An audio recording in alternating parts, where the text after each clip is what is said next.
প্রাচীন এক সর্বশক্তিমান ব্যক্তি অমরত্ব লাভের জন্য একদল তরুণীকে একটি গোপন ঘাঁটিতে বন্দী করে রাখে। প্রতিদিন নির্দিষ্ট সময়ে ঘুম থেকে উঠে তার হাতে থাকা কিউআর কোড স্ক্যান করলে পেত সুস্বাদু খাবার। কিন্তু পৃথিবীতে বিনামূল্যে কিছুই পাওয়া যায় না। যখন কোনো তরুণীকে ৪৯ দিন পর্যন্ত লালন পালন করা হতো, তখন তাকে একটি পরীক্ষাগারে নিয়ে যাওয়া হতো। সেখানে এক ধরনের বিশেষ প্রযুক্তি ও জীবন্ত পদার্থ মিশিয়ে তৈরি কিছু তার শরীরের বিশেষ যন্ত্রের মাধ্যমে প্রবেশ করানো হতো। যদি সে গর্ভধারণ করত, তাহলে তাকে একটি মেডিকেল ক্যাপসুলে বন্দী করে রাখা হতো সন্তান ধারণের জন্য। যেসব তরুণীর গর্ভধারণের সময় হয়নি, তারা হয়ে যেত তাদের দাসী।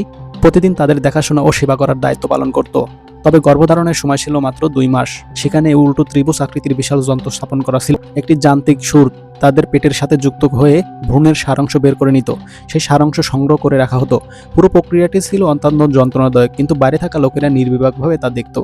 যখন নারীর মৃত্যু হতো, তার দেহ কনভেয়ার বেল্ট দিয়ে নিচের চুল্লিতে পাঠিয়ে দেওয়া হতো, আর সংগৃহীত সেই তাজা সারাংশ প্রবেশ করানো হতো সেই সর্বশক্তিমানের শরীরে। কিন্তু একদিন সেই সারাংশ শরীরে প্রবেশ করানোর সাথে সাথে সে হঠাৎ পানিতে পড়ে যায়। এতে তার সহকারীরা ভয়ে হতবাক হয়ে যায়, কিন্তু পরক্ষণেই সে আবার উঠে দাঁড়ায়। পরে জানা যায় কেউ সেই সারাংশের কাজসাজি করছিল।